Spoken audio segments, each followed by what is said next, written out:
Context. Myself and another Twitch streamer by the name of Kitspy join forces to hunt monsters, have fun, and talk about random topics. Some serious, some hilarious, and some with a combination of the two. The following conversation took place over on my stream at twitch.tv/EarthBender. And don't forget to spread the love by following Kitspy on her platforms on Twitch and YouTube at It's Kitspy. No, you're not listening to this at 1.5 speed. Or are you? If I don't beat Fatalis, the bet is if I don't beat Fatalis in one go, I lose my hammer privileges and I have to fight with a weapon that I've never played before. Oh, damn. So, why did you agree to this? This is a bold... Okay. So that's actually, so with Elatrion, actually, I made a bet. I had to take it down in 5 tries without any guides. And I had to do it solo. So with Fatalis, I can actually watch guides. I can watch people play him, so I can have a better understanding of how the fight works, even if I haven't fought it myself. So I could like really study up on Fatalis. But with Elatrion, I had to go in completely blind. And we had this bet where if I didn't beat Fatalis in 5 or Elatrion in 5 fun, I had to pay $25 to 4 streamers, which you were a part of that. Oh, and that's okay, how we so met. that's the origin story of that. Okay. Yeah, Interesting. that's how you and I met, which was worth it in my opinion. How did you choose the streamers? Did you just random? How did you do it?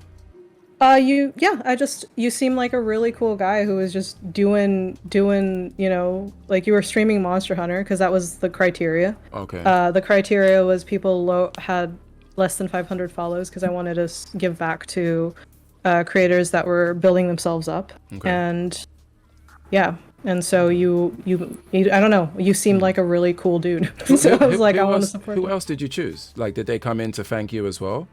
Like the other You were people? the only... there was one that thanked me on stream, but you were the only one that came back to say hi. Oh damn. That's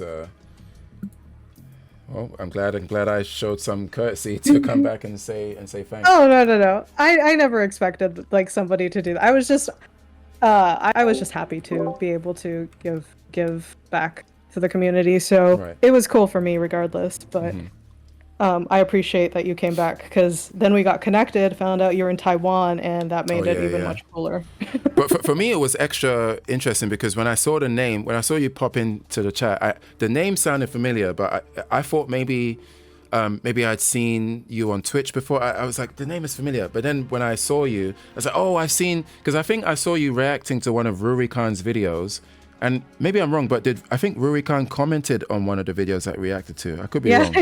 Yeah, he did. Yeah. I remember watching that video. And so, but when you popped into the chat, the name Kitspy didn't clock straight away. It wasn't until I saw you. I was like, oh wow, that's crazy. Of all the people, you know, that's pretty cool.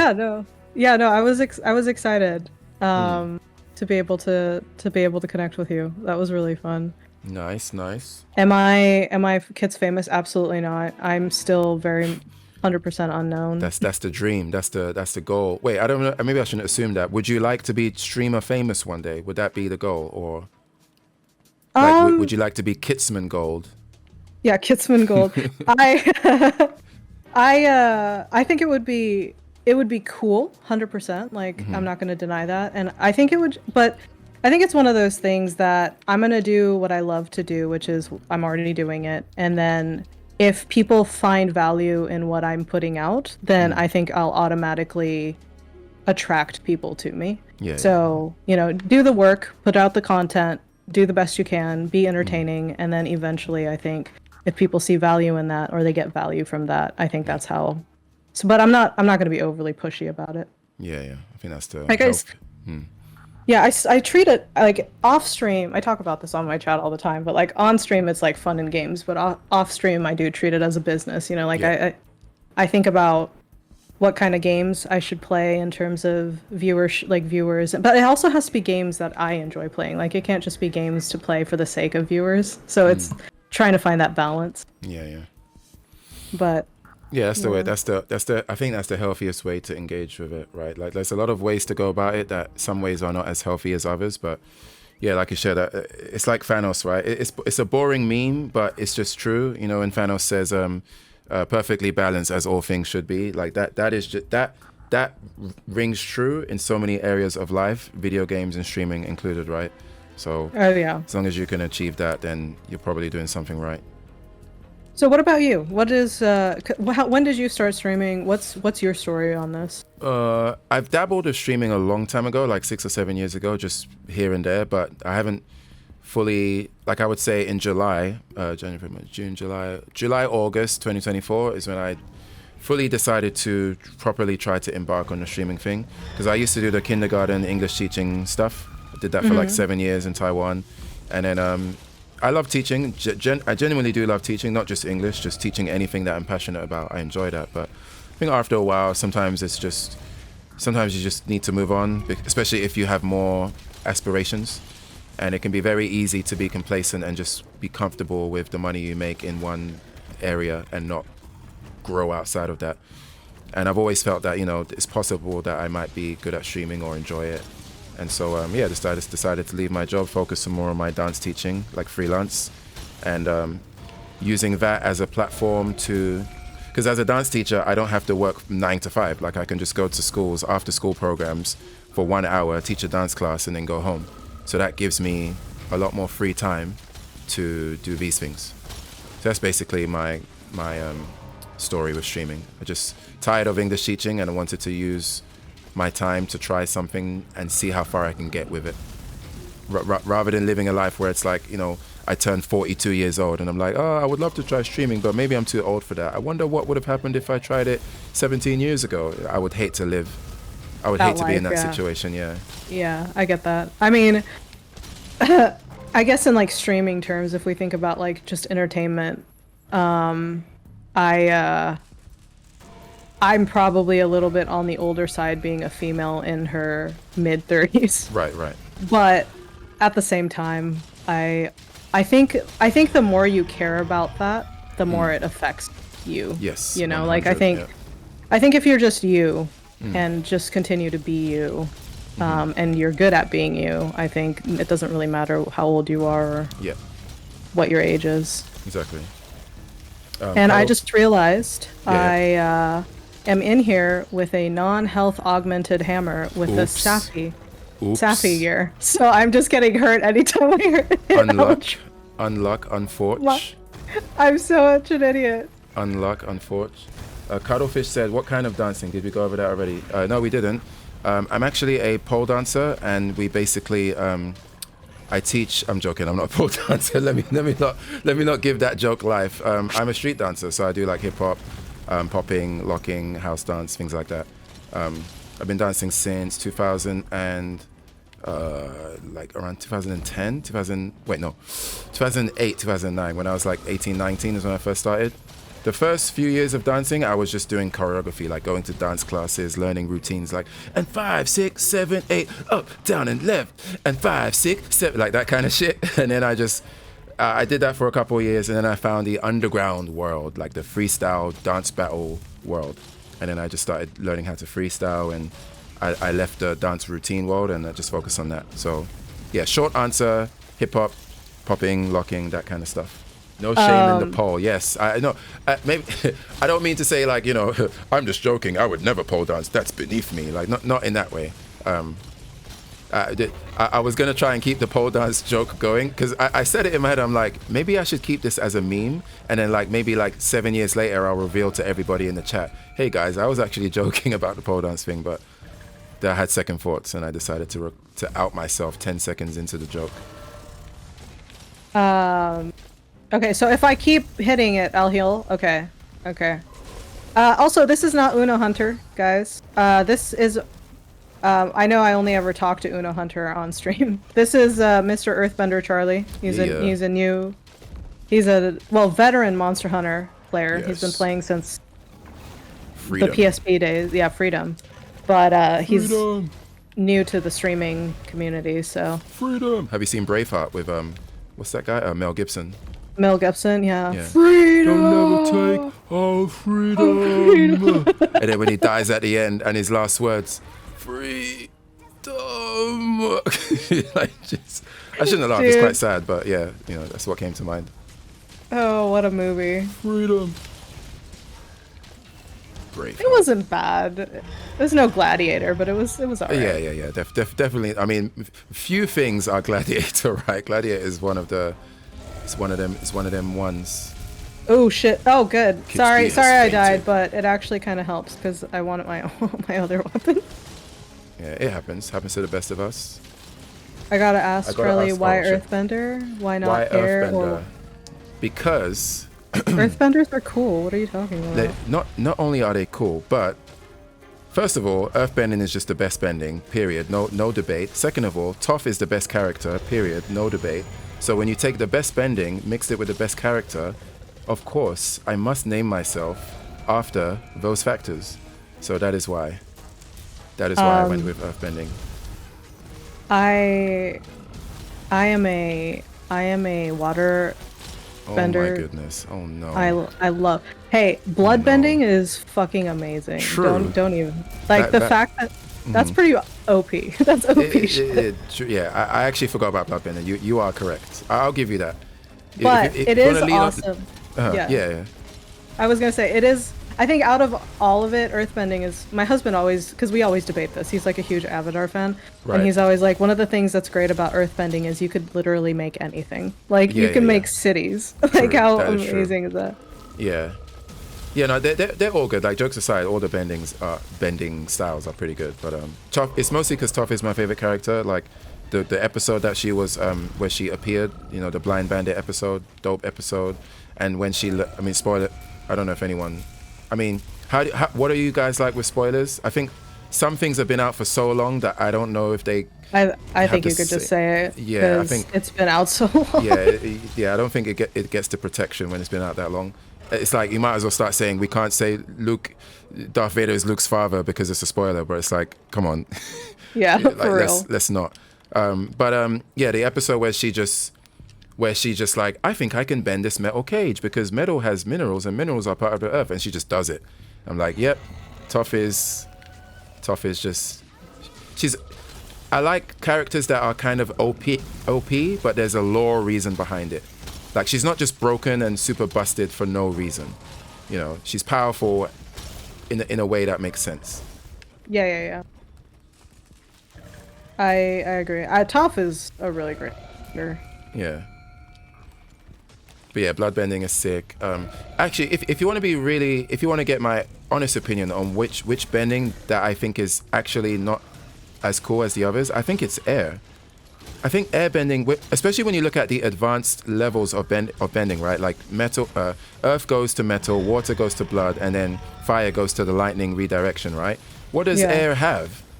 I Like, agree with that. you can fly? Wow.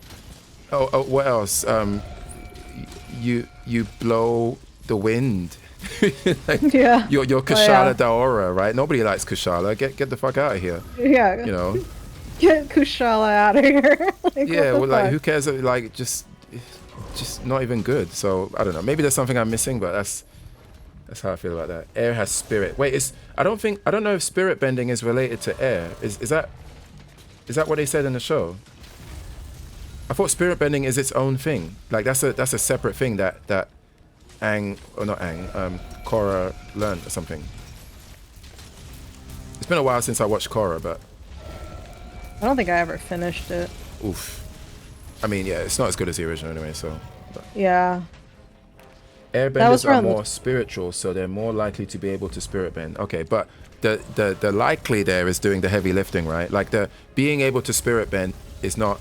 You do not need to be an airbender to be able to spirit bend, right? Like it's not in the same way that you need to be a fire. Wait, actually, I don't even know if that's true. You don't need to be a firebender to. Wait, do you need to be a Yeah. firebender to redirect lightning? I don't think so. You were chill with him. Who has ever been chill? Well, I'm gonna be like Kushala is not my favorite monster, but he's not the worst either. But I don't think he's one of my favorite elder dragons. He's not that.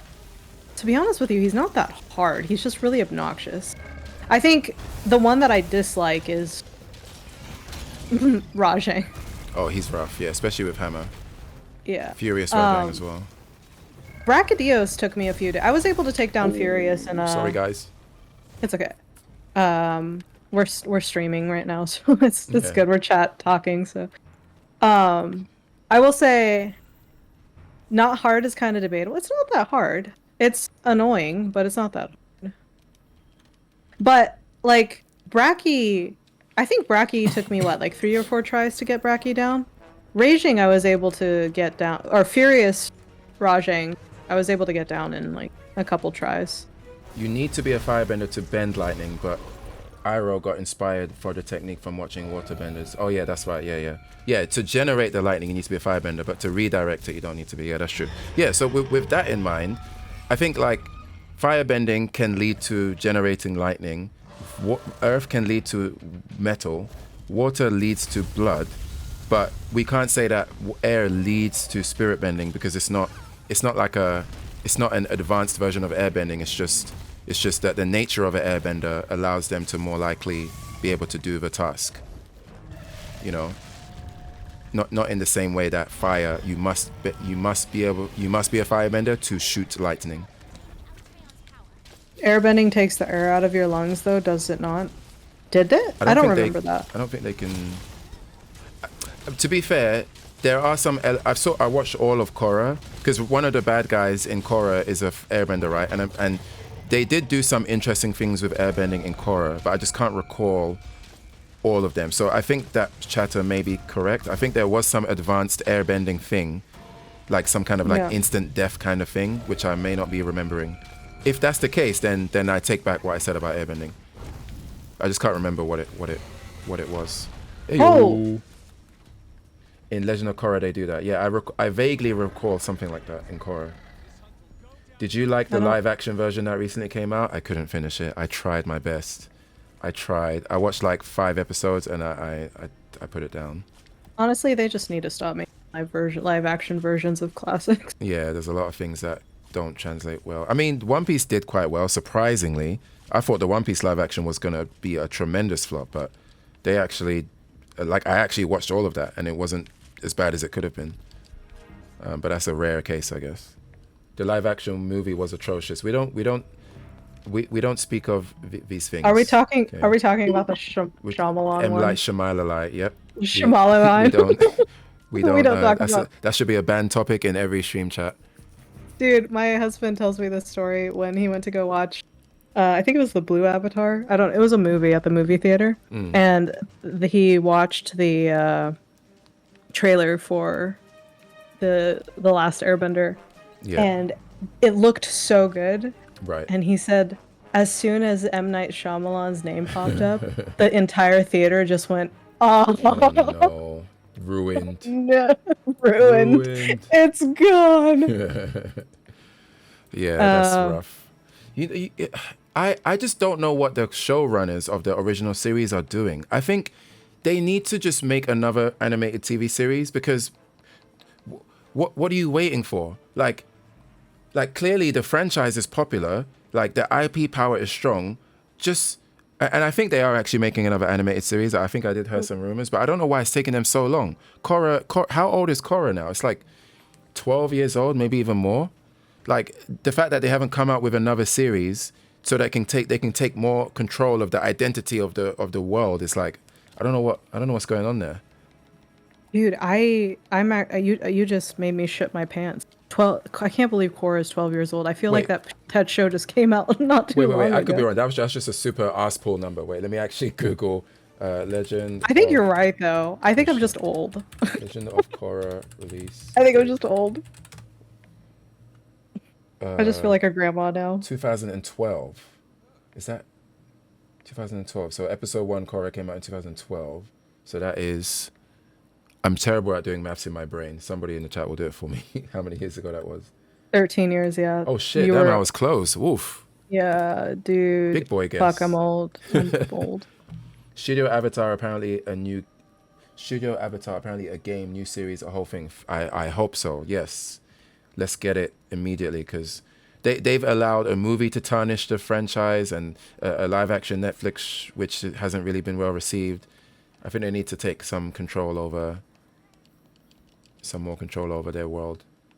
Honestly, I kind of miss the days when Hollywood used to come out with unique, interesting ideas instead of just regurgitating the same thing over and over again. Yeah, definitely. It's happening quite often. I mean, there's still some, smash hit bangers that are, not remakes, but yeah, compared to, it feels like it's happening way more. Well, not feels like it. It definitely is happening way more. Constant Yeah. retreading.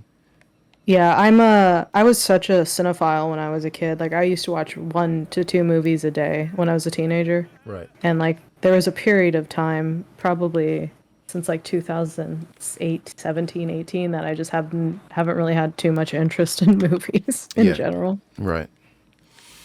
Yeah, don't blame you. Were you into the Marvel stuff, the MCU, like when it was at its peak, or you never really got into that? So I was so obsessed. Like Iron Man had me hooked. Yeah. But then like by the time the last one came out with the Thanos, Oh yeah. I don't think I even watched it because by that point I just stopped caring. Okay, Like okay. it went on for so long that I was just like You lost interest. I'm so beyond caring about any of these characters anymore. Fair play. I should finish it because I did watch all the way up to that point, but I haven't seen any of the movies or shows since then. So you watched up to the first Avengers Infinity War? Yeah. So you finished Infinity War? Yeah. Wow. So when Endgame came out, you were just like, nah, like you weren't curious to see how they would turn it around? Because Infinity War's ending was like pretty, like, oh shit, Thanos actually snapped his fingers, right? Yeah. Yeah, by then I just like, well, at the time too, like what year did Infinity War or what Endgame? When did Endgame come out? I remember Infinity War came out a year later because they shot Infinity War and Endgame back to back. But Infinity War, 2019. Oh, sorry, 2018 is Avengers Infinity War. And then 2019 would have been Endgame. Okay, so yeah, by that point I was like getting ready to move back home to Japan. So Okay. I was like so distracted by life that and by the time I settled down, I just didn't care. Oh, thank you. Yes, thank you for thank you, Dopey. I am very excited to have been able to finish that. By the way, I set up the quest if you Oh want shit, to okay, let me join in. Sorry for the delay. None of the movies or shows after Endgame matter, in my opinion. They ended the Marvel series and then tried to continue it. Yeah, post Endgame is definitely not the same quality. There's some pockets of movies that are great, in my opinion, like the third Spider-Man movie with Tom Holland. That was amazing. I loved Shang-Chi. I watched Shang-Chi like 4 times in the cinema, and maybe like one other, but for the most part, like Doctor Strange 2 was a bit rough. Eternals was a bit rough. The fourth Thor movie with Christian Bale was a bit rough. It's been a bit rough all around after post. Shang-Chi is insanely underrated. Yeah, I loved Shang-Chi. I mean, once you've got Tony Leung, it's like, I mean, fucking Tony Leung is in the movie. But invested. I was super invested. What are you talking about? Like I was collecting Marvel everything. Like I was like super into that Marvel thing. But by the time Endgame, like I think people I talked about this with like another one of my friends is like up until Endgame came out, that was like over a decade of Marvel movies after Marvel movies after Marvel movies, and after like having to care about it for over a decade, at the point Endgame came out, I just didn't care anymore. Yeah. I don't know what happened. So you had no curiosity in terms of like how they would defeat Thanos? Or nah. Oh, no. Damn. I mean, I think I'll go back and watch it, but Right. I think like I was a huge Star Wars nerd, and I never watched the final third of the newest movie. Oh, well, I mean, I feel like that's way more understandable than, especially after Last Jedi, right? That was a big oof. That was a OOF. Just yeah. you know. Yeah. I think they meant the Muir. Oh, the Muir. Oh, which is Tempered Furious. Oh, I see. Marvel seems to be slowly coming back, along with Deadpool, Wolverine are awesome. Yeah, maybe I'll go back and watch it. I mean, you don't have to. It's probably, once you've lost interest in a thing, that kind of speaks for itself, right? Like, you don't have to kind of like, oh, let me check it out so I can say I've seen it or something.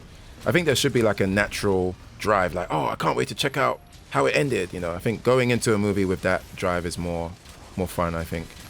rather than like, oh, I guess I'll, I guess I'll see how they defeated Thanos, you know. Unless you're just curious, I guess. Well, I also know how it ends too because of You know the already? internet. Okay. Yeah, yeah. Yeah, Okay. I've already been spoiled on how everything goes down and who dies and all that. Right. Okay. Yeah. I mean, yeah. For me, Endgame was. I think, ironically, because of what the MCU achieved by making all of those standalone movies over so many years, and then it culminating into the experience of Endgame. For me, Endgame is one of my favorite movies of all time. Not because of the movie itself, but because of that time in history. Like it's gonna be a long time, or perhaps even impossible, for that kind of thing to play out again. From Iron Man 1 all the way up to Endgame, and for it to end in the way that it did, like literally Iron Man's last line being like the last line in the first movie, like I'm Iron Man. Like the way it was it's like perfectly Everything written. came full circle, yeah. Like perfectly written over so many years. It's just we're probably not going to see something like that again. So for me, it's like it was definitely special. Experience. Yeah. Yeah, it was a definitely special moment. And I agree with you. I think that caliber of entertainment, and for Marvel to have created a fan base that extended a decade, right, and to be able to hold people's attention like that it was pretty amazing. Yeah, it's a feature. It's like, and that's why, you know, a lot of companies and, you know, a lot of the time in these big industries, people want to recreate, like, oh, how did they do it? How were they able to blah, blah, blah, blah, blah. And then they try to replicate it, right? But it just might not be something that's replicatable. Sometimes you can't recreate a perfect storm because there's just so many uncontrollable factors that created the original storm to begin with. And they're bringing RDJ back. And yeah, see, that's also kind of, I don't know how much of that was Disney's decision to be like, hey, we're not doing good. Let's bring back one of fan favorite actors. Yeah, nobody knows. Because I think the role that he occupied actually was somebody else had it, right? And then well, not in the MCU, because Doctor Doom hasn't been cast in the MCU. Well, now he has, but prior to that, like, there's been Fantastic Four movies where Doctor Doom was the villain, or one Fantastic Four movie, and because that Fantastic Four is not MCU. So as far as MCU is concerned, Doctor Doom has not been played yet or portrayed yet. Jonathan Majors was supposed to play Doctor Doom, no? No. That was Kang. Jonathan Majors was meant to be Kang the Conqueror, and then his drama happened, and then now he's just got ejected from the MCU, and then they completely shifted gears. They're not even doing the Kang storyline anymore. Look what they did to Game of Thrones. These guys are cooked for Hollywood is clueless. What's... Sorry, no, you go. No, I was going to say, I'm going to actually be very controversial on this say that I actually didn't mind Season 8. Especially because I went back and rewatched the entire series, and I actually didn't mind Season 8.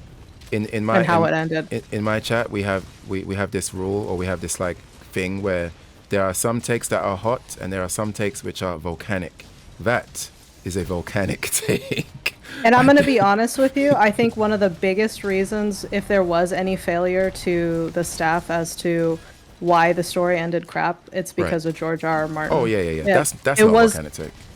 It's not because, like, at that point, George R.R. never finished his story like he should have. Right. And the showrunners just had to end. Like, they couldn't wait for him to finish a story that was never going to come. So, I don't know. Yeah. That's like a well-known thing. Like apparently the showrunners were promised, like before the show was even greenlit, like when they were still in the meeting like discussions phase with George R.R. Martin, the showrunners were promised that by the time they would ever get even close to the end of the story, the next books would be out. Like George told them that, and then I don't even think the books have been out since, have it? Yeah, I mean, they're probably not even gonna come out. George is just too busy making money, and he's got some super high position in HBO. He's like director of something. He's like ascended beyond just a book writer. I think I don't think he actually cares about the story anymore, to be honest. Yeah, I think most people believe that the chances of him actually finishing it, because he's meant to do I think it's at least 2 or 3 more books. It's probably not going to happen. So yeah, most people agree that like part of the reason why Game of Thrones went the way it did is because they were promised something that they weren't given, so they had to recreate their own ending, right? But yeah, it's I'm glad you enjoyed it more than I did, I guess, let's put it that way. Yeah, I was a huge fan. Like I actually really liked. I also enjoyed. Was it? Did they call it the House of Targaryen or House something of the like Dragon. that? House of the Dragon is good. I think it's quite good. I think it was good. Yeah. I never got into season 2 yet, or the newest season that came out, but I really enjoyed that. Yeah, I think it's really good. I'm excited for season 3. Like, I think saying House of the Dragon is good is quite like it's quite a common, like most people agree that it's not bad. It's pretty good. You know, people wouldn't put House of the Dragon in like Game of Thrones season 7 and 8 territory, or anything post season 5 is I don't think House of the Dragon belongs in that tier. I'm still mad at them for yeah, that was actually something that I wish they did go back to, was the Catelyn Stark, like that whole her coming back and stuff. The lady Stoneheart stuff. Yeah, I think that would have been really cool. Yeah. I don't know. I kind of knew they wouldn't do that, though. I think the issue is that there are some elements of Game of Thrones that are so fantastical that I think they have an understandable fear as to how it would play out. Like sometimes when you're doing fantasy, it's hard to have fantasy elements in a world that's also grounded in politics and realism, right? And if you have an actual person who comes back, but then again, they have White Walkers and dragons. I don't know. I think they could have, but I kind of understand why they didn't. Because there's so many characters that are not in the show from the book, right? And they have to make sacrifices here and there. Otherwise, it's just never going to end. So, okay, Jay, I'll ask you, what is the thing that was so upsetting for the ending? And that was it might have sounded a little snarky, but I'm actually really curious as to. Don't hold back. Hit him with the snark. Snark him up. Snark the exclusive. No, but seriously, what was the thing? Because everyone always says that, like, it felt rushed. Are you talking about just the way it ended between Daenerys and Jon? Like, what is the thing that is so upsetting to people? Wait, who asked this question? Ended? Oh, Jay exclusive. Oh, I see. It was obviously. Oh, I see. Yeah. And I hear that a lot. But I've never really been able to get a clear answer by people who say that. So I'm really curious as to why people thought that was the case. Because I just recently rewatched the entire series again, and I felt like it was fine. Right. Like, it could have probably been better, but yeah, after rewatching, because I rewatched the entire series in preparation to watch House of Dragon. Yeah. So we couldn't even see the fight. Yeah, that was a controversial episode. That was rough. That was funny. Yeah. Although that fight was, I thought that like everybody coming together to fight the White Walkers it was huge, high budget, and we could clearly see that there was a lot of effort put in. But there was definitely something going on with the lighting, and for that many people around the world to have the same complaint, definitely means something was off. But for the people who could see it, like choreography wise and visually, it was undeniably a good piece of like media, you know. That episode, I guess exclusive is probably typing out a very detailed response. I mean, my perspective is that I wouldn't even make that argument. I don't even think whether it is rushed or not was the problem. Oh, there we go. There it is. Jon Snow became a stump at the end. No creative moments, and Daenerys' sudden shift made no sense. Wasn't consistent with her character. See, everyone says that Daenerys' sudden shift made no sense. Like, people say that, but after having watched the series over again, back to back to back, I actually kind of noticed her descent into madness happening seasons before. Yeah. And so, like, her ending made complete sense to me when she started falling apart towards the end. Yeah. Because, she lost a lot of people towards the last few seasons, and there was so many people that was coming after her for, like, she thought she was going to be welcomed. Yeah, in Westeros. The quest is full. Rajan quest. Yeah, is and full. Oh yeah. Like, oh. It's okay though. I can wait. I don't have to join every quest. That's fine. I don't mind just chatting and whatever. Okay, sorry. No, I should have reminded people. All good. Continue what you're saying. But yeah, to me, like having like I said, having watched Daenerys's progression, it made complete sense to me to see her just fall apart towards the end. Yeah. The Jon Snow payoff. Yeah, I could see the argument for that. I don't think he wanted to be anything special though. I don't know. My issue, my main critique is that I wouldn't make the rushed argument, and I wouldn't really harp too much on Daenerys' heel turn. My issue is that, and I have this issue with any media really, is when the story works hard to create rules within the universe and to make characters behave consistently to who they are. When the show now starts to go against that, when characters start to make decisions that contradict who they are or the rules of the universe, even something like traveling time, right? Like there's times in the later seasons where the Jon Snow and his gang are like teleporting around Westeros. They're like, "Hey, Gendry, you need to go to the north and retrieve a body from beyond the north and bring it back to King's Landing." And he's doing the job in like one episode. And it's like whereas in the past, Game of Thrones worked really hard to make travel and the politics and like the actual, you know, the distance between between King's Landing and another town. It's like it's very realistic. So then it's like, when you now start to see these situations where it feels like the realism and the honesty of the world and the characters is now falling apart, it's like you start to see the cracks through the wall, and rather than watching a TV show, you're now seeing a room of editors and filmmakers who are scrambling and trying to wrap this up. It kind of broke the immersion for me, and I think for me, that is the critique that I would have, and that some other people have as well. Because when you're fully immersed in a universe, you want that immersion to remain from beginning to end. But then when certain decisions are made that go against those rules, it becomes harder to sustain the disbelief or sustain the belief. I could see that from that perspective. Yeah.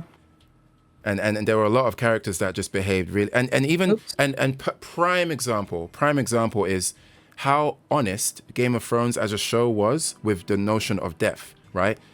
Like, it felt like watching Game of Thrones felt like you're watching a TV show where the hardcore setting is on, like World of Warcraft hardcore or Diablo hardcore. You die once, you get killed by a skeleton, your character's dead. It felt like they were playing by those rules.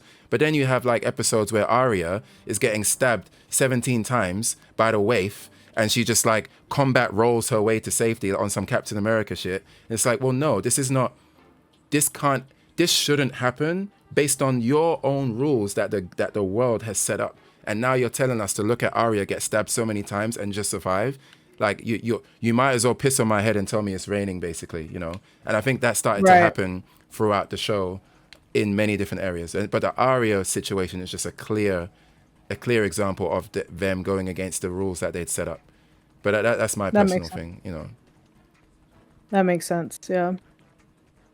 And then it also started to feel like Arya, like it's clear, right? It's clear that Arya became such a fan favorite, and it almost felt like the showrunners knew that. It's like the showrunners knew the audience likes Arya. We need to keep her around, and it's just like, oh, you can't really do that when Ned Stark didn't get that benefit, you know. Theon didn't get that benefit. Like so many characters didn't get that plot armor, and then Jon Snow and Arya. It's just, there's a way you can make characters not die and survive in a cleverly written way that doesn't feel like they survived because of plot armor.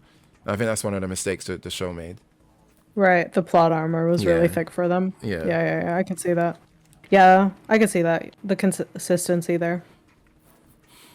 But no, it's good that, like, you know, it's never nice to watch something that you love and then your experience of it sucks. So you liking it, I'm truly happy that you were able to watch it and be like, oh, this is pretty good, because now you don't have to be filled with rage like I was, you know.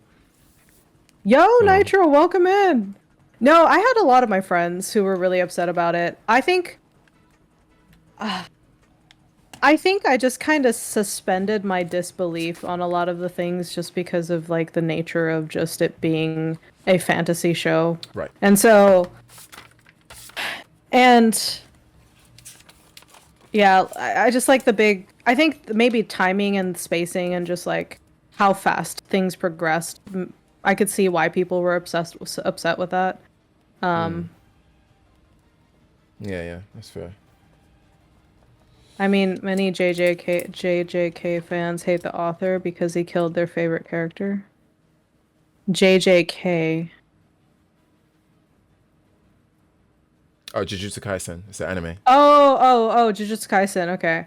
Okay, yeah. I see. Well, I mean, that was actually one of my biggest reasons I never got through Bleach after like the first part, because Bleach had no, like, no matter how much you got attached to a character and they died, they always came back Yeah. anyways. But that's just general shonen anyway, right? Like most shonens are outside of even Dragon Ball Z. Well, I guess they have the Dragon Balls, but yeah, that seems to be a symptom of shonen as a genre, as opposed to Bleach. Yeah, I feel like Naruto did that fairly well though. Until the end. Well, till the end, yeah, but Yeah. for the most part, I think they did. They did like it actually hurt when somebody died. Yeah. So I just had this conversation with a friend of mine. I actually play up the fact that I don't like anime. I used to watch anime a lot, Okay. but I think as soon as people find out I'm Japanese, that's like all they want to okay. talk about. Yeah, Especially that foreigners. must get annoying after a while. Oh no. I think it's not even the stereotype of it. It's just like my interests, although I find anime to be interesting, my interests are far surpasses what anime. Like there's other things I'm more interested in. Yeah. But that's all everybody ever wants to talk about. Right. Yeah. That's annoying. But I do like anime. Like right now, I just got through or caught up on Solo Leveling. Okay. Nice. So that was pretty interesting. I think a lot of it though is that I got burnt out on a lot of the shonen stuff, because like I really liked Naruto. I liked Gintama. I liked One Piece up to a certain point. But like when Jujutsu Kaisen and Demon Slayer came out, to me it was like, oh, this is just like Naruto and stuff, but with different characters and different scenarios. Like it's an underdog person who nobody believes in, and they beat the odds, which is a great storyline. Don't get me wrong, I appreciate that. But when you see it so many times over and over it gets again, tiring, yeah. So Demon Slayer, I'm in the camp of like, I watched all of Demon Slayer, I watched the movie, and I read all of the manga. I think Demon Slayer is one of those rare, and sorry for anyone out there who is a staunch Demon Slayer enjoyer. I'm not like shitting on it or anything, but I do feel like I don't understand. Like to me, Demon Slayer is just okay, but Demon Slayer reached heights of global popularity that I do not understand, considering that the show is just okay. Like I agree I don't with you understand how that so happened. much. Like it's one of those rare cases where I think this, what I'm about to say, I believe happens very rarely, but it is possible. I think sometimes some things can almost luck its way into success due to perfect timing, not much competition, maybe COVID playing a part, like different factors that were present during the production of that thing or the release of that thing that allowed it to space rocket through the clouds into another level. Because truthfully, like, and again, I watched all the movie is dope. There's definitely some good fights. There's definitely some good moments in Demon Slayer. But as somebody who's read everything, like manga and everything, it's just okay. But it's like people go on like, it's like, yo, like I'm seeing, I'm teaching at a kindergarten. I'm seeing kids dressed up as Demon Slayer characters the same way they dress up as Captain America or Squid Game, Square, Triangle, Mask or whatever. It's like Demon Slayer reached levels of popularity similar, like akin to like Spider-Man or like, you know, One Piece. Well, maybe not One Piece, because One Piece is popular, but with the kids right now, it's like it's not super popular. But yeah, I just don't understand. Yeah. I just don't understand how Demon Slayer reached that level. Did you watch Alice in Borderland? I have not. I haven't watched it yet. Oh, sorry. Andre did make me watch Mushoku Tensei, and I did enjoy Mushoku Tensei. Yeah. But like, if I watch anime, well, personally, I also prefer reading manga. Like right now, I'm reading Gantz, and so I'm reading Gantz, Odd Taxi, and what else was I reading? I forgot what other one I was reading, but like I like that type of stuff. I'm kind of over the shonen thing, and Yeah, because I grew up on it, you know. yeah, yeah. But Kimetsu no Yaiba was really or Demon Slayer was really surprising to me with how big it got. But I guess it's like this generation's Naruto, because Naruto was massive Yeah, back when I was a teenager. right. Like I remember people, I don't know if you had this in England, but in Japan and the US, like high schools and middle schoolers were walking around with the headbands. Oh yeah, and the Akatsuki cloaks and stuff. Yeah, yeah, Yeah, for and sure. like doing the finger movements Yeah, and yeah, shit. doing the Naruto run with your hands behind your back. Yeah, And with the hands yeah, behind their back. 100%. Yeah. Yeah, But yeah, so like I think Kimetsu no Yaiba just hit this generation in the way Naruto hit me yeah. when I was at that age. But But but yeah, even then, it's like I think that sometimes does happen where you can have a show that is the new generation's version of a previous show that reached huge heights. But even when I look at it that way, like I don't like when I try to think objectively, I don't. There's not even enough. Demon Slayer doesn't. It didn't even run for long enough for it to be, for it to have, for it to take that place. You know, like they must have done some amazing marketing on it, because like possibly, yeah. the like I agree with you. Because like my mom is a huge manga anime watcher. Like she knows like almost all the anime. She knows all the voice actors. She's like a huge nerd with anime. And like she kept trying to get me to watch Demon Slayer because that was like one of her favorites when it came out. So I tried it, and I actually watched like 5 or 6 episodes, and I was like, I can't Yeah, like yeah. it's okay, but it's not anything special. Right, right. I think it was also hard carry. Actually, one positive thing that I will say is that I do think that the art style hard carried it for sure, because it is quite appealing. Like the thick Oh lines that yes. they use, and the clothes that Tanjiro wears, and all the characters like the Hashira guys with the flame Hashira, like I think that definitely carried it a lot, especially when you look at the merchandise and the like stickers and sketchbooks and school bags and stuff, right? Like the characters really do pop in a way that maybe even pops more so than Naruto. Naruto has a more like muted, washed out color palette sometimes in anime, whereas Demon Slayer is like somebody painted it with like bold, Crayola markers, and it just really strikes the eyes, especially the eyes of like a really, really young person. So to be fair, I think visually it carried it a lot, but I don't think a lot of the carrying was done by the actual narrative and the moments. Like it's not like, Chunin exam in Naruto or when Orochimaru first came, or the Pain versus, what I mean? Like Naruto has so many standout moments that you can point to, whereas Demon Slayer has so few, yet Demon Slayer was able to reach like similar heights or even surpass it. You guys have a sister? I do. Actually, I have a younger half sister. Apparently, there's a lot of big brothers that can relate, including me. We are too strong. I see.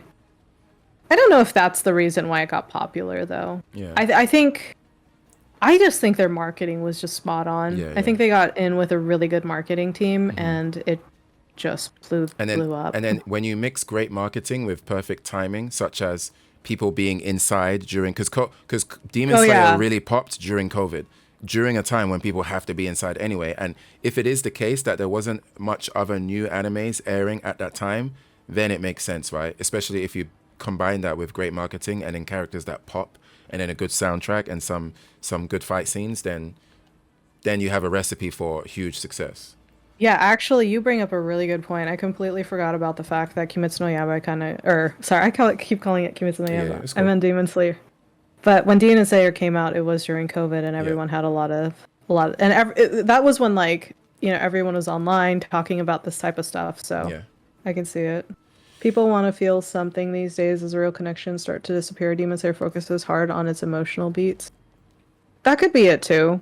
Yeah, but I would argue that, because my opinion is that it does that, but the question is, did it do it to the standard and height that something like Naruto was able to do it? Because if you want to talk about emotional moments and heights, Naruto is full of that, and Demon Slayer does have it, but I don't think it has enough of it, or enough of it in such a potent way where it's like, this is why Demon Slayer is this popular. I think I just think it's okay. It does have some emotional moments.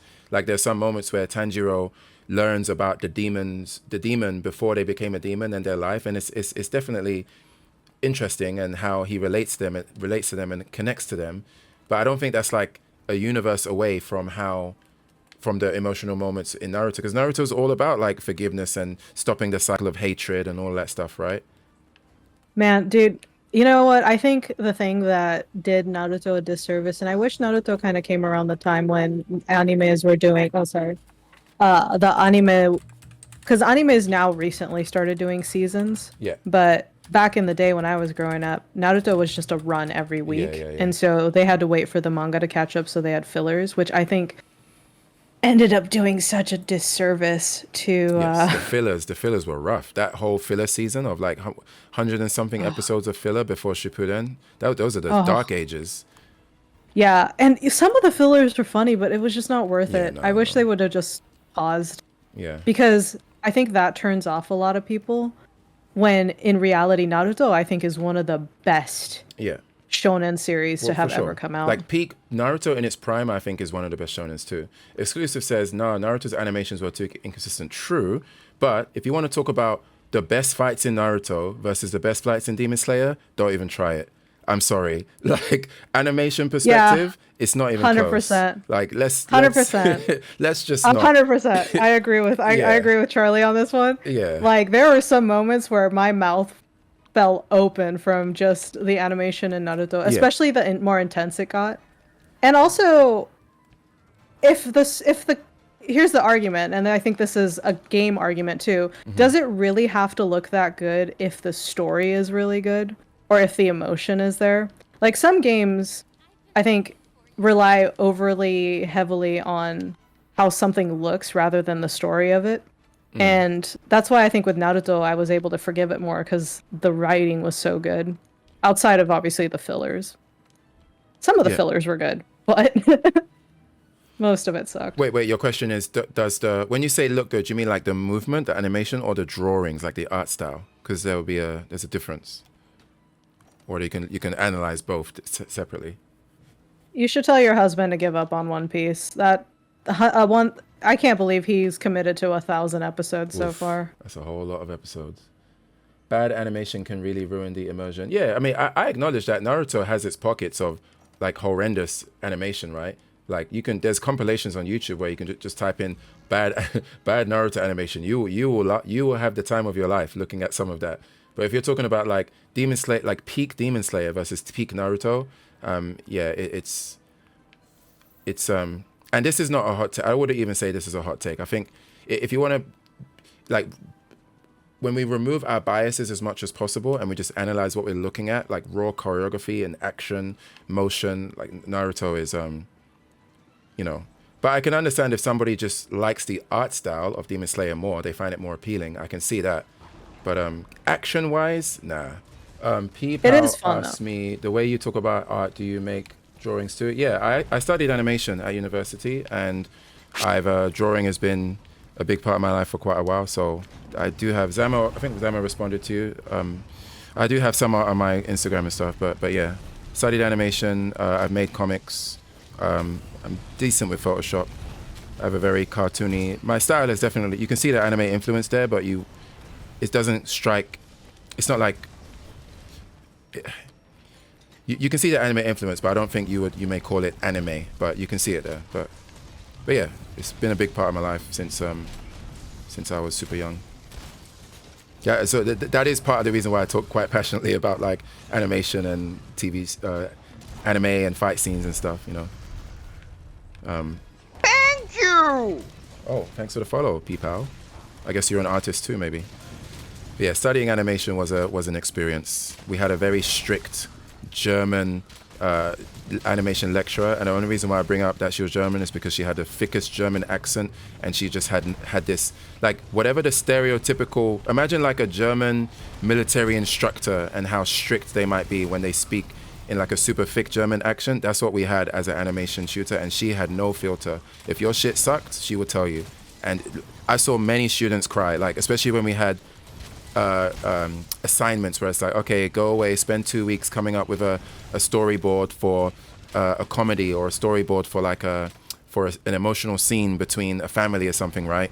And then each student has to present it in front of the class one by one. she would just take your soul, basically. If your shit sucked, she would not be diplomatic about it. It wouldn't be, oh, I think that, you know, I don't really understand what happened here, but I think you could try a bit harder, and then next time. She would just grab you by the neck and fucking Doctor Strange astral project your soul out of your body. That's how savage she was.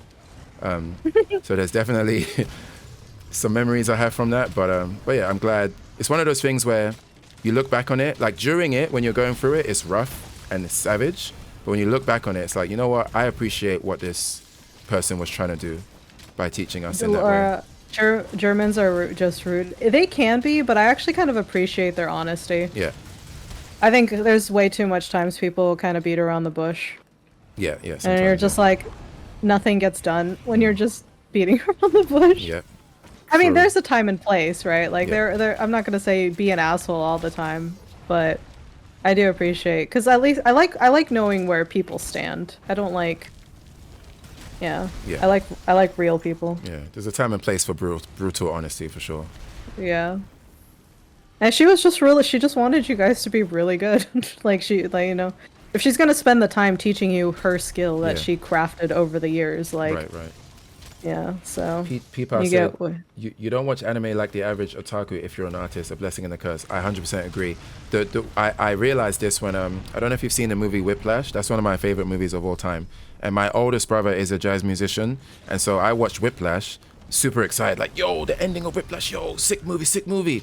And I remember I was super excited to talk to my brother about it because he's a jazz musician. And I just assumed for some reason he would like it as much as I did. But obviously, like, I went to him, I'm like, yo, have you seen Whiplash? Yo, didn't you like it when? And he's just looking at me like, bro, it was okay. It's not, I mean, and then I realized that him as a jazz musician, there's certain things that he's going to be more sensitive to or notice more so than the average non-jazz musician who may watch that movie, right? And then I was like, oh, this is how I must sound or look when somebody is excited about an animation and then they ask me my opinion. And then it's a little bit different because of the education that I might have or the background, you know. So it's interesting how that changes depending on that. It's not the same thing, but that I actually feel that way about Kill Bill. Oh, the movie. Oh, nice. Okay. I could not watch Kill Bill to save my life because Lucy Liu's Japanese was so bad. Yeah. And I was like, I can't take her seriously. I just can't. Her Japanese is so awful. Yeah. Oh no. And then like, what is it? Fast and Furious, Tokyo. Oh, Tokyo Drift, yeah. Was the same way because they actually had a lot of Koreans in the movie instead of Japanese, and I was like, not that that's, you know, but like when you're speaking Japanese to a Japanese person, it's like, oh my god. Especially if they're in the movie, they're supposed to be Japanese, right? But you can hear the Korean accent, I guess. Just oh shit. I definitely. So you speak fluent Japanese, I'm guessing, right? I'm assuming. I would say my English is stronger, okay. But I do speak Japanese, on a conversational level. I mean, I grew. My mom was Japanese. Like I grew up speaking Japanese, so. Yeah. Have you ever thought about doing some streams in English and some in Japanese to like maybe have some Japanese viewers? Yeah, but the reason I don't do that, because I actually did think about it. The ceiling of being a Japanese content creator versus a English, which is a more universal language, is Japanese is smaller. So like, because I actually heard another content creator, Japanese J-vlogger, talk about this because he speaks fluent Japanese, but he never does his content in Japanese, and they were like, why? And it's like because Japan is such a smaller country, and English you get more reach than you would. But I do have some people come in every once in a while who speak Japanese, and I do speak Japanese to them. But cool. Yeah. Understood. When you're not a native speaker, an English speaker of your language sounds like they're talking through a mouth full of cotton. Yeah, sometimes. But yeah, it's more sensitive. You just hear it a lot easier. But your accent is a bit thick, but I do understand you clearly. Some of my thickness in my accent probably comes from the Okinawa, though, because I have a very thick Okinawan accent when I speak. It's like I liken it to somebody speaking in a really strong southern U.S. drawl. Have you had this week off for Chinese New Year Lunar? Yeah, yeah, pretty much. I don't have much. I just have a few dance classes here and there and a few private English classes. But so even if I didn't have the week off, I don't work that much anyway. But yeah, all of those classes were cancelled or put on hold for this week. So pretty much. How long does CNY last there? Like a week and a half, something like that. Some people extend it and they go on more. They take more holiday time, but the official public holiday is like, well, the official public holiday is like 5-6 days, but then including the weekend, it's like. Man, somebody was getting some good shit. Yeah, picking up the shinies. Yeah. But I think sometimes with languages, I think especially like living over here, right? Like my Chinese sucks, like really, really bad. But I think sometimes maybe this is just a Taiwan thing or a Chinese thing, but because Chinese can be quite difficult to speak very well because of the tonal nature of it, sometimes locals here don't give you a bit of grace. Like you might pronounce something 1 decibel off from the correct tone, and the way they correct you in such an aggressive way, or I've seen people get laughed at because their tone was like a tiny bit off. And it's like, well, was it close enough for you to understand? If the answer is yes, there's no need to be like, oh, it's the tone is up here, not up here. Like it's like, come on, like have a bit of grace. Like this person's trying their best, and I find that sometimes that can be a bit annoying over here when you're trying to speak a language. I feel like Japan has the opposite problem, where Japanese people are just so excited when foreigners try to speak Japanese that they could sound absolutely incoherent, and they'll be like, "Oh, you speak Japanese?" I'm like, "Oh, come on!" It's like, yeah, he said arigato, like big deal, like come on. Yeah, he's like, oh. Yeah, that's funny. Yeah, that's a big opposite.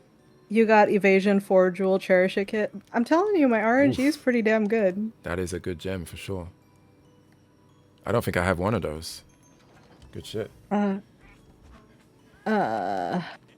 Yeah. Kit, I clipped a moment when Creeper killed me while I was driving and we crashed into a tree. You wished you were... Girl. Were we together on this? I don't know. I don't know who lets you behind the wheel of a Helldiver's car. I'll speak my Japanese next time we play. Oh, you speak Japanese? Or are you saying back in the day? Plot twist. She's a Japanese teacher. Haha. Plot twist. Do you frown at it? I don't mind if people try. I just think like what I didn't like specifically about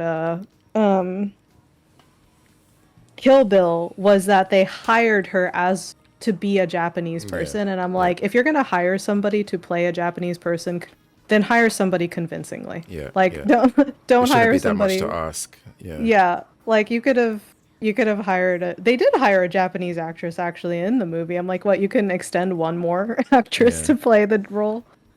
Speaking. Oh no, go on. Sorry. Or I was gonna say, if Lucy Liu was gonna play the part, like get her a dialect. Get her to, like, you know. Yeah. I mean, ironically, she probably did have a dialect coach, but she just still probably needed more time, you know. I guess we don't know how much time they had to film and stuff, but usually in those scenarios, they will give the actor a dialect coach, and they'll just try their best. Yeah. Her character was half Japanese and half Chinese. Does Lucy Liu even speak any other language, though? I feel like the reason she was cast at that time, though, was because she was a hot actress, thanks to Charlie's Angel. Because she was really popular back then. Mm-hmm. I mean, a lot of casting decisions are made by which actor is more likely to make the movie more watched.